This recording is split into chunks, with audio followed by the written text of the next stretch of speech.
حضرت خواجہ معین الدین چشتی اجمیری رحمۃ اللہ علیہ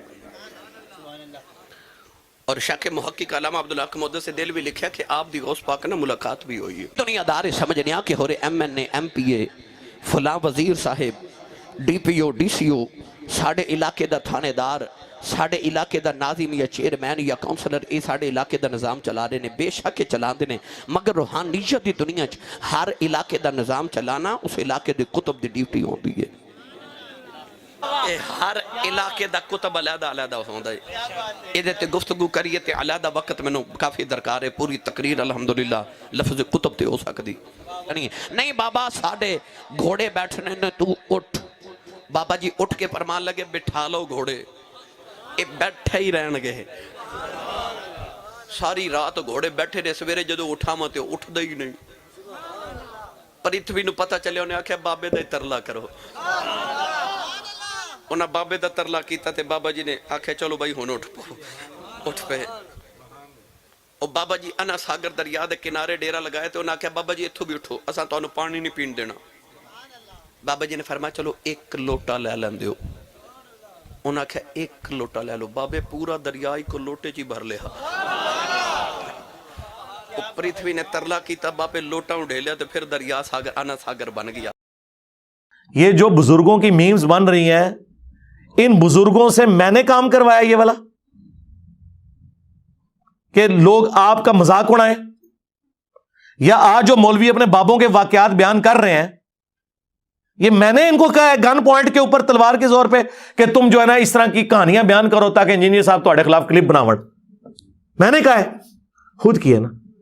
اور اس سے بڑھ کر ہمارے اباء و اجداد تو سبحان اللہ کہتے تھے اس کے اوپر. لیکن یہ میں دعویٰ کرتا ہوں کہ الحمدللہ جو میں نے لوگوں کو تمہارے بزرگوں سے توڑ کے اس شخص سے جوڑا ہے جس کی قبر مدینے میں ہے صلی اللہ علیہ وآلہ وسلم, یہ چیز اب ختم نہیں ہونی. یہ ذہن میں رکھیے گا.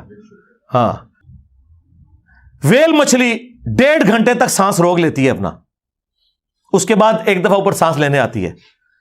تھوڑے بابے دا بھی 1.5 گھنٹے سے سانس روکیے, چاہے غوث ہے کتب ہے ابدال ہے. 3 منٹ سے زیادہ کوئی بندہ زندہ نہیں رہ سکتا. عام آدمی مر جائے گا. صحیح مسلم شریف بنو سلمہ چوراہے پہ کھڑے ہیں. اللہ کے نبی علیہ السلام نے پوچھا کہ میں نے سنا ہے کہ تم مسجد نبوی کے قریب مدینہ شریف میں شفٹ ہونا چاہتے ہو. ان کا یا رسول اللہ گاؤں ایریا سے آتے ہیں, ظاہر ہے گاؤں ایریا سے آنے میں تردد ہے, نماز میں پہنچتے ہوئے اتنی ٹریولنگ کرنی پڑتی ہے, بعض کا جماعت بھی رہ جاتی ہوگی یا لیٹ پہنچتے ہوں گے, تو ہم نے سوچا کہ ہم نا مدینہ شریف میں ہی گھر لے لیں. تو نبی علیہ السلام نے فرمایا کہ جو تم اتنے قدم چل کے آتے ہو نا تو تمہارے لیے ثواب لکھا جاتا ہے. یہ حدیث ہے صحیح مسلم میں بھی مشکات میں بھی موجود ہے. یہ ہے سر کتابوں کا پیغمبر.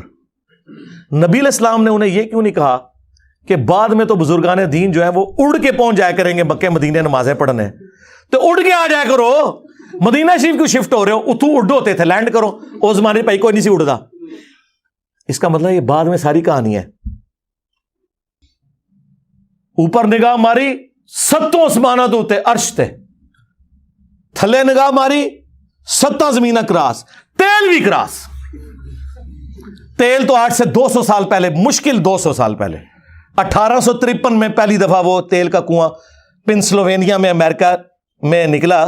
سر ایڈون, مٹھی داڑھی تھی ماشاءاللہ, ہے کرسچن تھے وہ, داڑھی مٹھی پوری کرسچن. تو آڈے کسی بابے کو تیل نہیں دریافت ہویا جو یہ زمین کے نیچے والا تیل ہے. یہ میں اس لیے کہہ رہا ہوں کہ ان کا دعویٰ ہے کہ بزرگ دیکھ لیتے ہیں. کیا کنٹریبیوشن ہے, ایک گھڑی نہیں بنا سکے نماز کی ٹائمنگ کے لیے.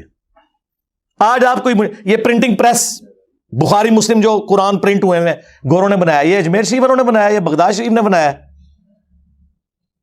تو کیا اب ہم ان گوروں کی بھی عزت کرنا شروع کر دیں؟ ہم ان کی تعریف کریں گے لیکن ان کے عقیدے کو نہیں مانیں گے. تو لہٰذا تسی بھی آدھو 90 لاکھ نو پڑھایا, اور چھڑ دو 90 لاکھ تے آبادی نہیں سی اس ٹائم, چلو 90 لاکھ بھی ہوئے, مان لیا تھوڑا جھوٹ, عقیدے بھی مان لیں. اگر ماننے ہیں تو پھر جن پرنٹنگ پریس کے اوپر بخاری مسلم پرنٹ ہو رہی ہے, ان پرنٹنگ پریس بنانے والوں کو بھی آپ بزرگ مانیں. کہیں گے نہیں وہ اللہ تعالیٰ فاسق سے بھی دین کا کام لے لیتا ہے, بخاری مسلم میں حدیث ہے. ہم ان کی اس چیز کو تو قدر کی نگاہ سے دیکھتے ہیں, ان کے عقیدے نہیں مانتے. سرکار ہم بھی آپ کے بزرگوں کی اس ایفرٹ کو قدر کی نگاہ سے دیکھتے ہیں لیکن ان کے عقیدے نہیں مانتے. اور آپ خود بھی بریلوی دیوبندیوں کے بزرگوں کو نہیں مانتے, دیوبندی بریلویوں کے نہیں مانتے. اور اس سے اوپر چلے جائیں سنی شیعہ اور شیعہ سنیوں کے بزرگوں کو نہیں مانتے. ایران میں جن بزرگوں نے شیعت پھیلائی ہے کیا سنی ان کو بزرگ مانتے؟ وہ بھی 1000 سال پرانے ہیں. تو سرکار تسی اپنے بزرگ کتنے لے کے بیٹھے ہو؟ ایک ہی سٹیٹس ہے. تو اللہ کے بندو بات کرتے ہوئے ذرا سوچا کرو کہ آپ کون کون سی بات کر رہے ہو. باتیں کر کے سائڈ پہ ہو جاتے ہیں پھر کہتے ہیں نہیں ہماری میمز کیوں بنتی ہیں. انجینئر صاحب مذاق اڑاتے ہیں. یار مذاق تو آپ خود اڑواتے ہیں. تو دیش کی غریبی کیوں نہیں مٹا دیتے؟ آج تو ہم کہہ سکتے ہیں جناب کہ دیش کی غریبی تو اب مٹانے کا وقت ہے. 5 ارب ڈالر رہ گئے ہیں ہمارے پاس.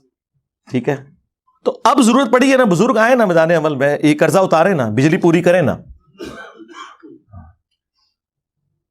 وہ کہتے ہیں یہی کہہ رہے ہیں. وہ کہہ رہے ہیں جی آپ داتا دربار جا کے مانگو جی وہ دیں گے, آڑ بھی دیں گے جی. پھر میں نے ان کی پوری طبیعت صاف کی تھی. یہ خدا کے لیے اس طریقے سے قرضے اترتے ہیں.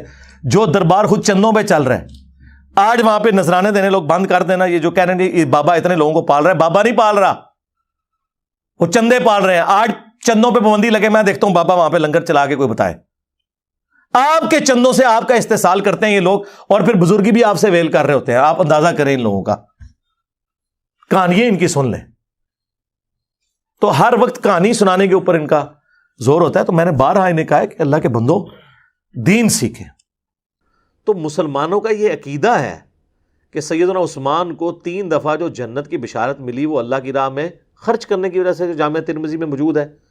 ایک دفعہ آپ نے کنواں جو ہے وہ اللہ کی راہ میں خیرات کیا, مسجد نبوی کے لیے زمین وقف کی, اور غزوہ تبوک کے موقع پر آپ نے کئی سو اونٹ ساز و سامان کے لدے ہوئے دیے. 3 موقع کے یہ بنتے ہیں جن پہ جنت کی بشارت آپ کو ملی ہے. اور آپ فرمایا کہ عثمان جنتی ہے, آج کے بعد چاہے جو مرضی کرے. ویسے تو اشرم بشرا والی الگ سے بھی حدیث ہیں, لیکن یہ مال خرچ کرنے پہ اسپیسیفکلی سیدنا عثمان کو یہ فضیلت حاصل ہے. تو حضرت عثمان رضی اللہ تعالیٰ عنہ کے بارے میں ہمارا عقیدہ ہے کہ وہ اپنی زندگی میں انہوں نے اللہ کی راہ میں مال خرچ کیا. کسی مسلمان نے یہ نہیں کہا کہ جی حضرت عثمان کے مزار پہ جائیں تو وہ اپنے آنے والوں کو کھلاتے ہیں, اور 1400 سال سے بابا عثمان غنی جو ہیں وہ لوگوں کو پال رہے ہیں. یہ تو نہیں کہتے. نہ وہاں کوئی میلہ ٹھیلا لگتا ہے, نہ ان کی قبر پہ جا کے کوئی مانگتا ہے, اور نہ عثمان غنی کا مطلب احادیث میں یہ ہے کہ مرنے کے بعد جو باقی صحابہ تھے ان سے جا کے مانگا کرتے تھے. ٹھیک ہے, ان کو تو خود بڑی یعنی مشکل دیکھنی پڑی ہے اپنے آخری ایام کے اندر. خود ہی آپ کو بتاتے ہیں نا یہ لوگ کہ جی جو بلوائی تھے انہوں نے ان کے اوپر پانی بھی بند کر دیا تھا, تو بھوک پیاس ان کو آخری وقت میں سہنی پڑی. تو اگر داتا والا مطلب وہی ہوتا تو وہ تو پھر ادھر سے اشارہ کرتے اور پانی کے چشمے بہا دیتے. وہ صحابہ کرام تو یہ نہیں کر سکتے تھے نا, کیونکہ ان کی زندگیاں تو محفوظ ہیں, ان کے بارے میں جھوٹی کرامات اس طرح کی مشہور نہیں ہے. یا تو پھر آپ بھی کہنا شروع کر دیں کہ بزرگوں کی کوئی کبھی کوئی گارنٹی نہیں رہی, تو یہ ساری کہانیاں پھر ہو جائیں گی کہ بزرگوں کی ڈیوٹیاں تھیں. تو ہم یہی تو چاہتے ہیں کہ آپ ماننے کی کہانیاں ہیں. ہم تو ون ون سچویشن میں دونوں معاملات میں. ٹھیک ہو, تو یہ بزرگوں کے بارے میں جتنے قصہ کہانیاں یہ اپنے پاس رکھیں, بالکل جھوٹ ہے.